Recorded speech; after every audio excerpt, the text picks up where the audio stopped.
Song chum riệp su nhẹ teng ạc ní. Tháng ní, khňung sôm lược dọc rương preng ní tiền.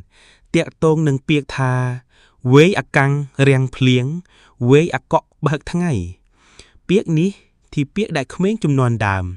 Tai srek leng. Nô bêl miên plieng thliek. Khmênh thunh troạn nâng plieng. Pru chanh từ đà leng ai nà mình ban. Vía tai nòm khní ong cúi mọt chân đà. Hỏi srek thả. Với ạc căng riêng plieng. Với ạc cọ bạc tháng ngày. Hỏi có miên rương preng bồ ràn mùi. Tiạc tường nâng piệc ní thả. Với ạc căng riêng plieng. Với ạc cọ bạc tháng ngày. Cào nú miên bồ rọc mà nhạc. Từ riêng ạc so nâu vót. Riêng chăm ta ạc so nẹ mô. Bụt thía. Dạ sực thắng. Ô á ý. Tái bần nọ. Riêng từ mục tiết mình chăm so. Lục rú nâng sơ ai tiết. Nòm khnia áo mù thà. Bồ rọc ý. Bồ rọc ý khăn chất. Có đào chanh bì vọt. Khnung phúm rô bạc rún. Từប្រទេសឃើញវត្តចាស់មួយដែលគេបោះបង់ចោលនៅក្នុងព្រៃឆ្ងាយអំពីភូមិស្រុកបុរសនោះដើរមើលសពគ្រប់ទៅ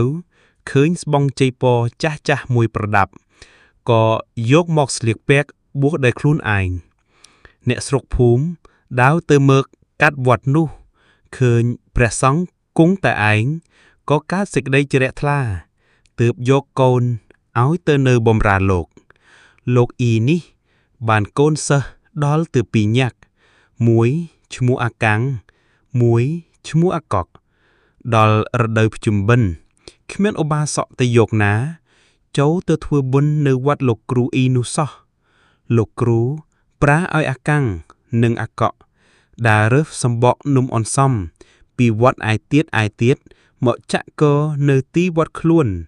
ដើម្បីឲ្យអ្នកដើរកាត់វត្តនោះយល់ថាមានគេមកធ្វើបុណ្យនៅវត្តនេះដែរតែទោះបីធ្វើដូច្នេះហើយក៏នៅតែគ្មានមនុស្សចូលទៅធ្វើបុណ្យទៀតលុះយូរទៅកាន់តែអត់ទៅលោកគ្រូទ្រាំមិនបានក៏ប្រាស់ឲ្យកូនសិស្សឲ្យទៅលួចនឹងងុលអ្នកស្រាយយកទៅលាក់រួចហើយឲ្យមកប្រាប់កន្លែងលាក់នៅត្រង់ណាខ្លះជាស្រេចទើបឲ្យសិស្សនោះទៅអួតប្រាប់ម្ចាស់នឹងងុលថាលោកគ្រូខ្ញុំចេះទស្សទាយពូកែណាស់ហើយលោកយកចង្ហាន់តែមួយស្ពកទេអាកាំងនិងអាកុកក៏ធ្វើតាមបង្គាប់លោកគ្រូនិយាយអំពីអ្នកស្រែដែលបាត់នឹងងុលលុះដើររកអស់ចិត្តហើយមិនឃើញសោះក៏រៀបចំចង្ហាន់មួយស្ពកយកទៅរកលោកគ្រូអ៊ីលោកគ្រូអ៊ីទាញក្តារឈ្នួនមកគោះវាសមួយសន្ទុះហើយក៏ទស្សទាយថាដងនៅទិសនេះផាលនៅទិសនោះហើយចង្អុលប្រាប់ទិសអ្នកស្រែទៅរកតាមដៃលោកគ្រូឃើញប្រកាសមែនក៏ត្រឡប់ទៅភូមិវិញអួតប្រាប់គ្នាថាលោកគ្រូអ៊ីទស្សទាយឈុតណាស់លោកគ្រូអ៊ីក៏ល្បីល្បាញកេតឈ្មោះហើយសម្បូរលៀបសក្ការៈជាហូរហែក្រាមមួយនោះ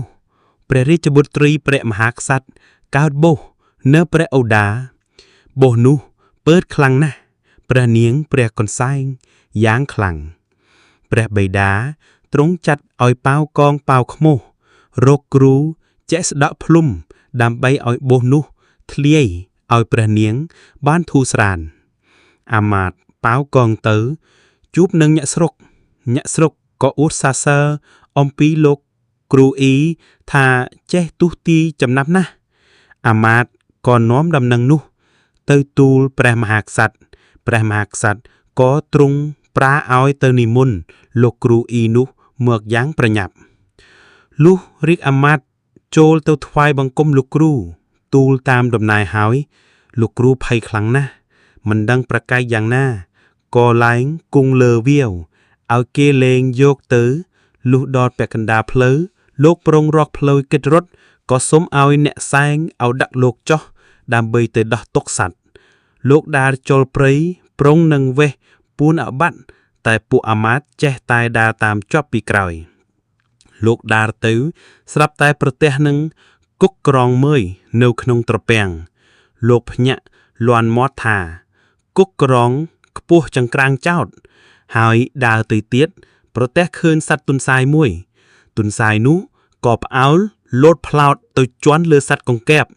សត្វកង្កែបស្រ័យវប់រត់ចូលទៅក្នុងគុម្ពស្មៅលោកគ្រូកិច្ចខ្លួនមិនរួចក៏ត្រឡប់មកឡើងលើវាវិញចូលទៅដល់ក្នុងវាងលោកភ័យណាស់ដើរទាំងរញីរញ័រស្ដេចក៏និមន្តលោកឲ្យចូលទៅក្នុងប្រាសាទព្រះរាជបុត្រីដែលកំពុងទ្រង់ព្រះកន្សែងព្រោះបោះពើតខ្លាំងណាស់លោកគ្រូឃើញព្រះនាងទ្រង់ព្រះកន្សែងអាណិតណាស់មិនដឹងគិតដូចម្ដេចបើខ្លួនមិនចេះអ្វីសោះតែទទួលនឹកឃើញរឿងនៅពេលដែលខ្លួនកិច្ចទៅពួនក៏ស្រែកឡើងថាគុកក្រងខ្ពស់ចង្ក្រាងចោតទុនសាយលោតផ្លោតកង្កែបស្រែកវប់រួចលោកស្ដោះផែតទៅលើបោះព្រះនាងឮការថាលោកគ្រូបែបចម្លែកអស់សំណើចខឹកបោះដៃឡើងមុខខ្មៅរលោងប្រុងតែនឹងធ្លាយក៏ធ្លាយខ្ទុះវូនាំឲ្យបាត់ពើតភ្លាមព្រះរាជាឃើញដូច្នេះយល់ថាលោកគ្រូអ៊ីពូកែមែនក៏រៀបសង់គុតសាលាហើយទំនុកបំរុងវត្តនោះជាអចិន្ត្រៃយ៍មនុស្សម្នាក៏ចុះចូលទៅធ្វើបុណ្យវត្តនោះយ៉ាងកុះកើជាងវត្តនានាលុះកន្លងយូរមកទៀតនៅក្នុងនគរនោះគ្មានភ្លៀងសោះក្តៅរីងស្ងួតហួតអស់ទឹកបឹងបួរស្លាប់គោស្លាប់ក្របីអ្នកស្រុកចលាចលនាំគ្នាឡើងទៅទូលស្ដេចឲ្យជួយដោះទុក្ខភ័យនោះព្រះរាជាក៏ត្រាស់ប្រើឲ្យរាជអាមាត្យទៅនិមន្តលោកគ្រូដូចមុនទៀតលោកគ្រូភ័យខ្លាំងណាស់មិនដឹងថាទូទាយដោយម្ដេចបើខ្លួនមិនចេះអ្វីសោះគិតថាម្ដងនេះច្បាស់ជាស្ដេចយកទោសដល់ជីវិតហើយក៏រកឃ្លូវកិច្ចវេះដូចមុនទៀតតែជាភវាសនាល្អរុក្ខទេវតាដែលនៅក្នុងព្រៃនោះមានចិត្តអាណិតលោកក៏និមិត្តខ្លួនជាកង្កែបមេកូននិយាយស៊ូគ្នាថាម៉ែកាលណាទៅទើបមានភ្លៀងធ្លះបើក្តៅស្ងួតយ៉ាងនេះកង្កែបមេឆ្លើយតប7ថ្ងៃទៀតនឹងមានភ្លៀងយ៉ាងធំ7យប់7ថ្ងៃលេចត្បាល់អង្រែអ្នកស្រុកអស់មិនខានលោកគ្រូឮដូច្នេះអរព្រួយនឹកថាតែប៉ុណ្ណេះរួចពីស្លាប់ហើយក៏និមន្តត្រឡប់ឡាយលើវាវិញលុះចូលដល់រាជវាំងលោកទុះទាយថ្វាយស្ដេចតាមពាក្យមេកង្កែបនិយាយប្រាប់ព្រះរាជាផ្សាយដំណឹងដល់ប្រជានុរាស្ត្រឲ្យប្រងព្រឹត្តប្រដាប់ប្រដាត្បិតនឹងមានភ្លៀងធំជន់ទឹកគ្រប់ទីកន្លែងកាលទើបនឹងភ្លៀងថ្ងៃដំបូងអ្នកស្រុកត្រេកអរគ្រប់គ្នាប៉ុន្តែលុះភ្លៀងមិនស្រាក់ស្រានសោះទឹកក៏ជន់លិចរកដើរទៅណាមកណាមិនរួចគោពពែទាំងឡាយក៏មិនដឹងជានាំយកទៅទុកដាក់ឯណារងាញ័រញាក់គ្រប់ប្រានអ្នកស្រុកក៏នាំគ្នាទៅរកលោកគ្រូអ៊ីឲ្យជួយបញ្ឈប់ភ្លៀងឯលោកគ្រូអ៊ីក្រឡេកឃើញអ្នកស្រុកដើរត្រំរង់មកវត្តទាំងភងពីចម្ងាយនឹកឆ្ងល់ណាស់ក៏ប្រើកូនសិស្សឲ្យទៅរត់សួរមើលថាតើគេមានការអ្វីក៏មកច្រើនគ្នាម្លេះអាកាំងទៅសួរដឹងរឿងថាគេមករកលោកគ្រូធ្វើឲ្យបាត់ភ្លៀងក៏ទៅទូលលោកគ្រូតាមដំណើរលោកគ្រូប្រាប់អាកាំងថាកាលណាគេចូលមកដល់អញធ្វើជាខឹងដេញវេអាកាំងកុំឲ្យគេសួរអញកើតលុះអ្នកស្រុកចូលទៅដល់លោកគ្រូកន្ត្រាក់ដំបងដេញវេអាកាំងមែនអាកាំងរុកទៅក្រៅវត្តលោកក៏ដេញតាមទៅដែរទទួលពេលនោះភ្លៀងក៏រាំងល្មមអ្នកស្រុកត្រេកអរណាស់នាំគ្នានិយាយថា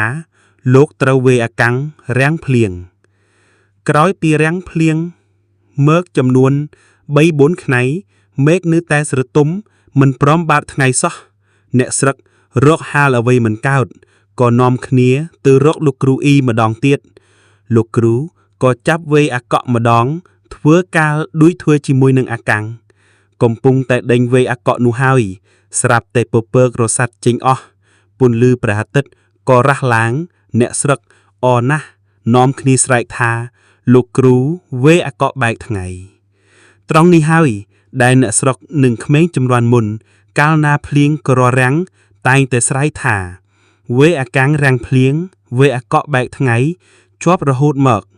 ខាងក្រោយយូរមកទៀតព្រះរាជបូលទ្រង់ធ្វើបុណ្យមួយធំនៅក្នុងព្រះរាជវាំងឲ្យនិមន្តលោកគ្រូអ៊ីទៅទេសនាព្រោះព្រះអង្គចាត់ទុកលោកគ្រូអង្គនេះជាអ្នកចេះដឹងជាងគេហើយប្រគេនអាសនៈក៏ខ្ពស់ជាងគេដែរលោកគ្រូភ័យណាស់មិនដឹងគិតដូចម្ដេចដល់យប់ស្ងាត់ក៏ដុតវត្តអារាមចោលលុះព្រឹកឡើងលោកក៏និមន្តទៅវាងអាចារ្យក៏គក់រគាំង3ដងជាសញ្ញាឲ្យលោកសម្ដែងធម៌លោកគ្រូតាំងស្រែកទ្រហោយំមើលទៅស្ដេចត្រាស់សួរថាហេតុម្ដេចក៏យំលោកថាអាត្មាទេសមិនកើតទេស្ដាយគម្ពីរឆេះពីយប់មិញខ្លាំងណាស់ព្រះជាទ្រង់អនុគ្រោះឲ្យនិមន្តលោកឯទៀតទេសជំនួសទៅសូមអរគុណសម្រាប់ការតាមស្ដាប់តាំងពីដើមរហូតដល់ចប់សូមជូនពរសំណាងល្អសុខភាពល្អទាំងអស់គ្នា